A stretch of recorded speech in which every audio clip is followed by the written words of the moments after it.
So I don't necessarily think that's the problem. Kira has shown that he has a champion Ocean, so I don't expect them to go towards his pick, and I think prioritizing this bottom lane does make a lot of sense. I like the Varus here a lot from Lodic.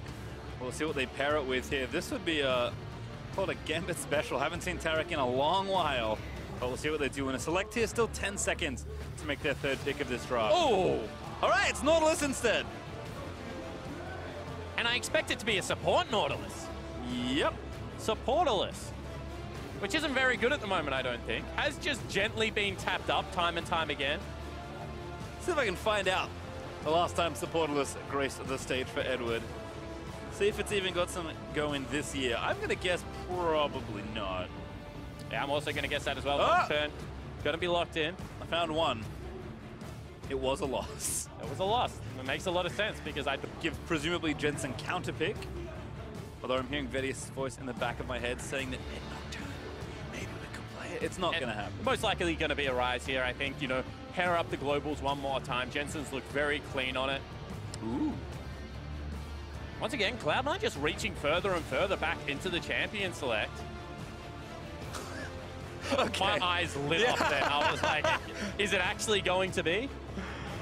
Kassadin instead, the pick here for Jensen. Makes a lot more sense. I mean, we've seen this matchup played multiple times across the play-in stage already, and it does seem to be fairly heavily Kassadin favored. G4 actually played both sides of it and kind of won both sides of it. On the LeBlanc, he was able to leave lane, pick up kills around the map. I actually think he took down the jungler twice, was 3-0 when he came back to lane.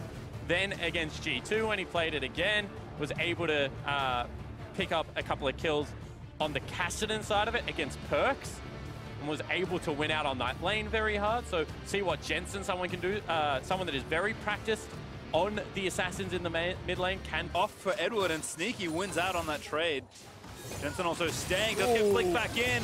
He's actually just straight in front of them. He's got Ignited, and that's first blood. Jensen, what on earth are you doing? And you can see Svenskeren wants to clean up the mistake, has the flash, but can't get in range. And that is a baffling play out of Jensen. Knew that Kira was manaless. Ignite down on Zeyzal. Diamondprox can make it work again. He's going to flash in. The hook from Zeyzal is good, but he's not going to live through it. Diamond gets another kill. 2 DPs down here as Licorice does get himself a shutdown onto Talia. But so far, Diamond has visited 3 lanes and come up huge. This is a player that we said needed to have impact in the early game. Well, in game number 4, when Gambit needed the most, he absolutely does. Sven will take time to invade here, but he's actually getting collapsed on by 2. Svenskeren, great spell shield, but he's still going to get rooted by the auto attack. He does have his flash, but it's not going to matter. C9 just throwing themselves into the arms of Gambit. That's not it. See if C9 have enough. No flash for Sneaky, used it already. They can't really follow. Yeah, Diamond also down there as well. Reading the players, that's an ultimate. Dunkaruski there for Licorice. Is locking him in. The minions helping out. Corrupting Potion ticking away also with a team up. But Diamond again. Kira diving into the bot side of the map. The chain's going to miss. And Sven's here early. Beautiful counter gank by the Nocturne. And C9 collect a kill. Yeah, very nicely done out of Sven there. Read the play beautifully. Used the summoner spell to pick up the kill. On the flip side of the map, Licorice still trying to just exert some pressure over Stayhos here. Had the level 6 first. And again, using the Corrupting Potion charges, it seems like everyone is out here in the top lane. Jensen also now able to rip walk on. But Kira still continuing to play aggressive as we watch this again. Yeah, that's just a nice hook. Very good vision placement put down earlier. If Kira lands this chain, Sneaky dies, but it is not to be. And as we mentioned, the fact that Sven commits to that play, and he needs to catch up, because your job is the exact same, apart from the fact that they have a mix. Top his farm underneath the turret, be very safe, is going to turn into that ticking time bomb. Gank set up on the bottom lane, so we'll hold that thought briefly. He's going to blink first. Chain Corruption already landing. It's a bevy of ultimates onto Sneaky, and Diamondprox blows him up, but Sven able to get the counter kill onto Lodic. So now it's jungle versus support action. TP in from Gambit, though.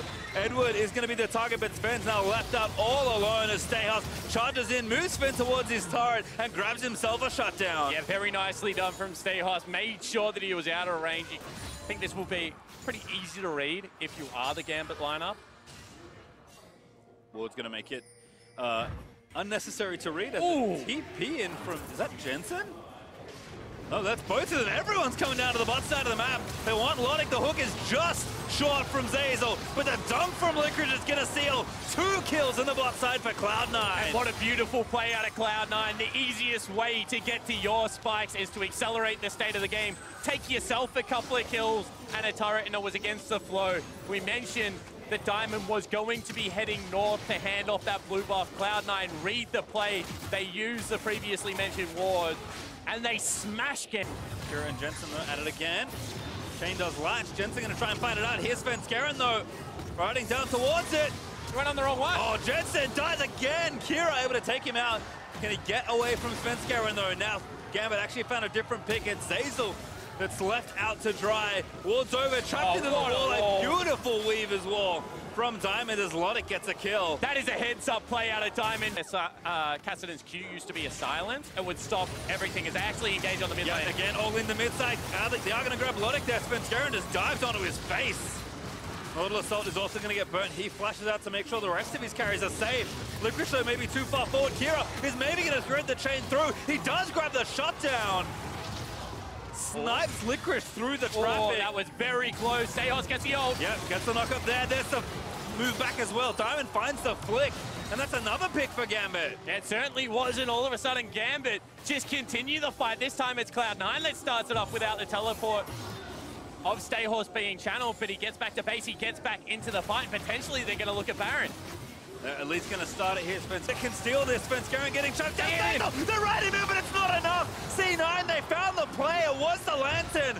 But Gambit still take down the objective. Baited and outsmarted. They get the Baron. They pick themselves up 2 kills at the same time. And now Gambit have firm control of the game. 4,000 gold ahead with much more to play for in these next 3 minutes. Cloud9 firmly on the back foot now. We talk about them needing time.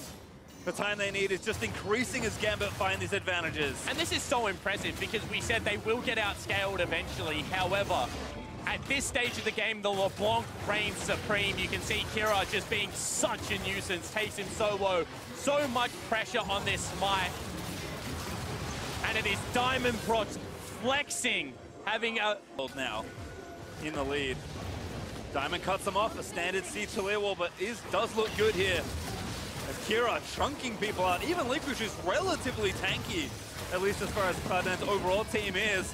And their Stayos going to channel the ult, just force them off this, and Gambit brute force and smash through the outer inhibitor turret here. Coming in, page 3, that's going to be Licorice in the back line. Once again, looking for the flank. This must work for Cloud9. They'll dive in, everyone in onto Logic, but already Nocturne is dead to Kira. Logic still living for a little while longer. Jensen though actually does slay him, but it costs him his life as Diamond picks him off. Cloud9, I don't think that's enough for what they had to pay there.